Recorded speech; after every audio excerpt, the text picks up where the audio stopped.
So yan na, nandini na tayo sa may Talisay Town proper. Yan mga kalakatsero. So ang oras natin is 5:30 ng tanghali. 30 minutes to go na, gabi na. So ito na yung town proper, no? Napaganda ang Talisay ngayon, no? So yan yung dating munisipyo, ngayon ay Polytechnic College na siya. Yan. Sa ating left side, yan yun, no? Polytechnic na pala. So, nilipat na nila ang kanilang munisipyo doon sa unahan, malapit sa Aya. Napakagandang munisipyo. So, next time na lang siguro, i-vlog na naman natin itong Talisay. So, improving na itong town na to. Halatang halata na, dumami na yung commercial din eh. At gumaganda na itong bayan na to. Ang ganda ng kalsada din eh, mga lakwatsero, sa Talisay. So 20 to 30 minutes na lang to Tagaytay na to, no? Malapit na to sa Tagaytay itong Talisay, Batangas. So yung Sampaloc, sakop pa yun ng Talisay, no? Yung pinuntahan natin kanina. So nakakalungkot sa nangyari doon. So grabe talaga ang Bagyong Christine, no? Parang ang Batangas ang tinamaan ng bagyo. So sayang, hindi natin napuntahan na ngayon ang Biwok ng Talisay. Next time na lang. Pero ngayon daanan natin ang Banyadero Biwok. Kumustahin natin. Kasi plan natin na kung okay ngayon bukas yung mga tindahan doon. No? Doon tayo kakain. Snacks pala. Doon sa may Banyadero Biwok. So dini naman sa Talisay, bakat pa rin yung parang baha, no? Parang tumaas talaga yung tubig din eh. Pero grabe yung sa Santo Tomas, no? Sobrang taas talaga yon, no?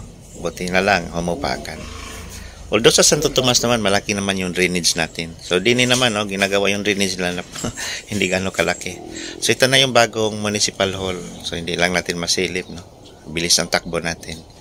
Katabi lang ng, yung City Plaza nila na supermarket.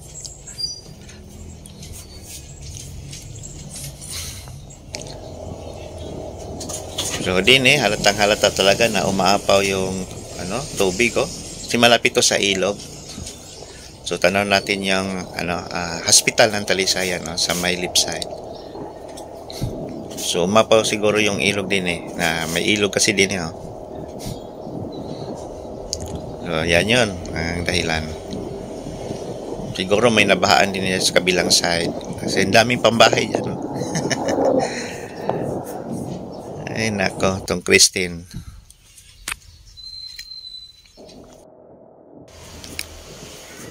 So yan na, malapit na tayo sa eskina ng Banyadero Biwok, mga kalakwatsero. So grabe din pala ang din baha. Malalim siguro ang tubig din kasi left and right yung putik.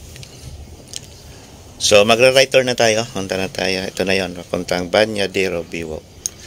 So ito yung mga pasyalan ng ating mga kaibigan din sa Tanawan at sa Talisay. Pero majority din ng mga nadayo is taga-Tanawan lang din talaga. Kasi ang Talisay meron silang sariling biwok. Tanawan, Santo Tomas. So ang dami kasing kainan, restaurant doon sa loob. So daming pagkain doon sa loob, nagtitinda.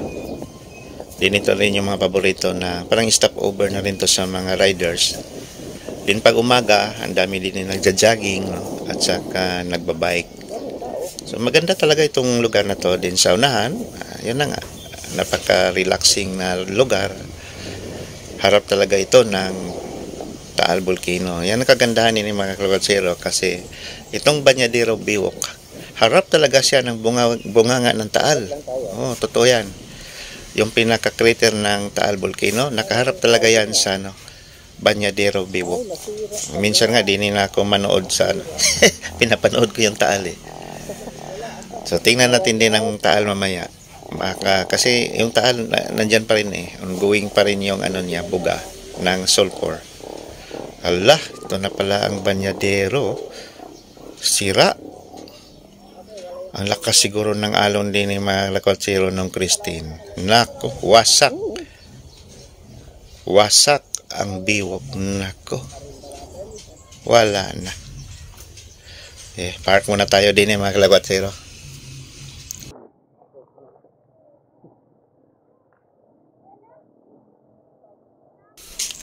So ito na po ang Banyadero Baywalk mga kalabatsero. Nakakalungkot na ating pasyalan, wala na. Ang lakas siguro ng alon din mga kalabatsero. Was out ang baywalk. Parang tumaas ang lawa, no? Ay, nako, parang yun lang nga kasi bagsak lahat ang tubig din galing sa bukid. Parang pumantay na ang lake. Tumaas nga ang tubig mga kalabatsero. Ito, wasak. Wala na makainan natin, no? May live band pa dyan, no? Every Saturday, Friday, Saturday. Nako. Kamis naman din wala na tayong tambayan. Ito pa naman yung napakagandang baywalk ng Tanawan, no?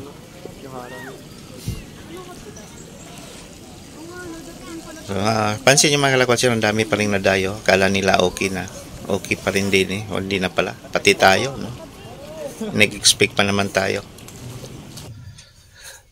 So, dito tayo saglit. Papark tayo din magpalipad tayo ng drone para makita natin yung aerial view. So, din tayo ma-safe din para makita nyo naman mga kalabatsero anong sitwasyon ng baywalk. Hindi natin tubig na kasi. Okay, tambay tayo. So, ang oras na ngayon is 6 o'clock. Medyo gabi na mga kalabatsero. So, tingnan natin kung maliwanag pa sa drone natin. So, yan sumabog na timing, no? Nagbuga na naman ng sulfur dioxide ang Taal Volcano. Napaka-timing sa paglipad ng ating drone. So, i-focus muna natin.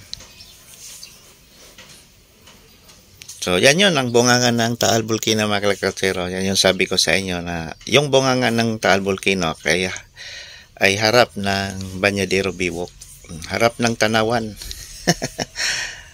Pag nasa kabilang side kayo doon sa may Agoncillo, hindi yon. Hindi yon ang bunganga. Dito talaga. So, dini talaga sa Baywalk. So, yan na nga. Isa to sa magandang pasyalan ang itong Banyadero Baywalk kasi harap talaga ito ng Taal Volcano.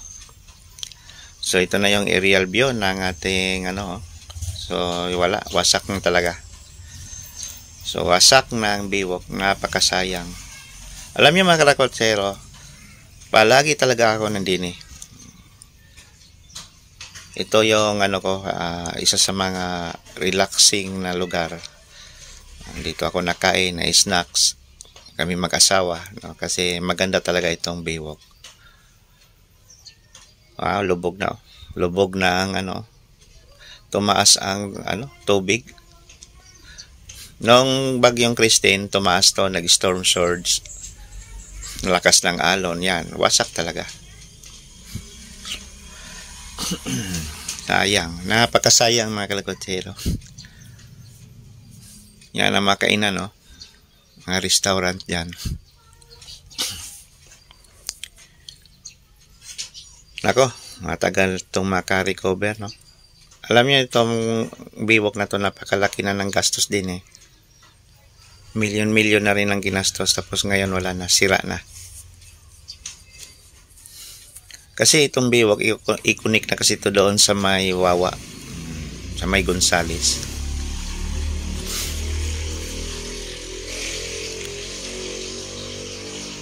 So yan na yung Barangay Banyadero.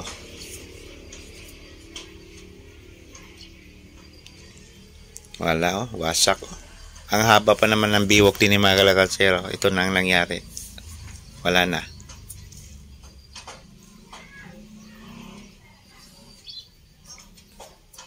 Wala na. Wasak na. Almost, na tayo? Nasa 600 meters na tayo. So, almost 1 kilometer na pala itong baywalk ng Banyadero.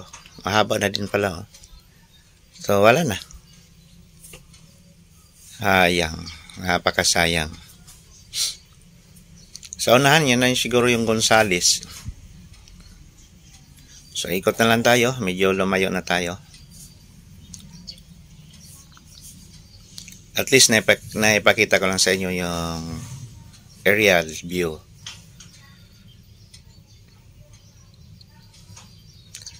So kalmado ngayon, no?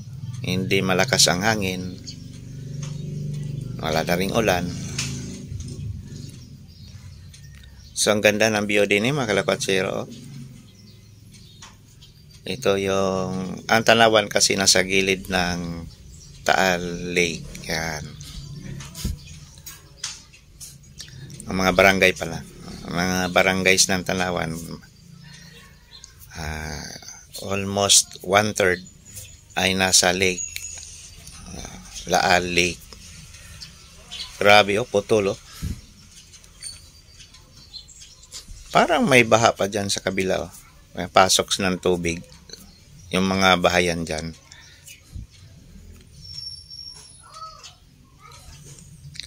Wala na ang biwok natin na kalakotsero.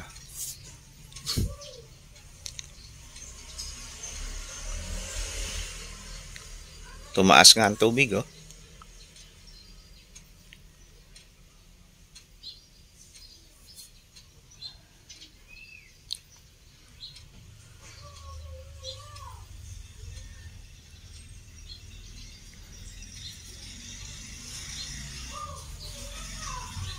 Wala din ang mga floating cottage pala din no? Tanggal din.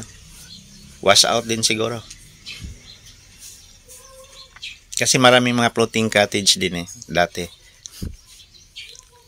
So hindi ko ma-imagine na nawalan ng biwok natin. Dami pa namang nalayo din So ito yung kalsada mahaba din. Almost 1 kilometer din So ang daming nagbabike dyan, nagpa-practice ng bike at saka nagja-jogging every morning. So malawak pa itong area na to.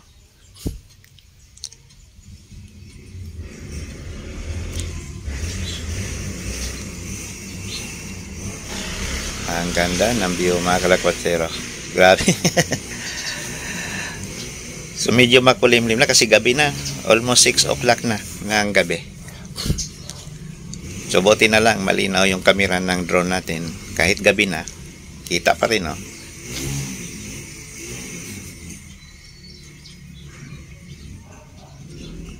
Night vision na to mga kalakotsero.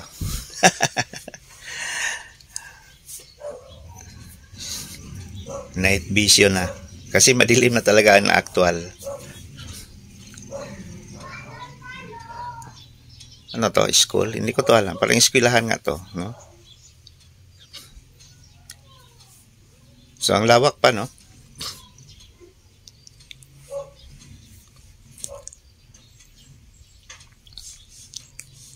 Okay, ibaba na natin, no? Madilim na. Pati yung drone natin, hirap na to. Mag-landing. Parang... Pati tayo nawala na. Sana ba tayo? Hirap pala paggabi mga kalakotsero, no?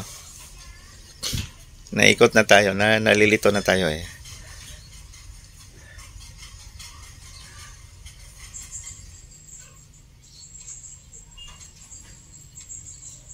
Ayun, ito na yon. Okay. Tara na, pauwi na tayo mga kalakotsero. Yan nadilim na. So dito na lang, maraming salamat sa panood. At least na-update ko na kayo din sa Banyadero Biwok. So, wala na tayong pasyalan. Nakakamiss naman mga kalakotsero. Galing pa tayo ng Laurel kanina.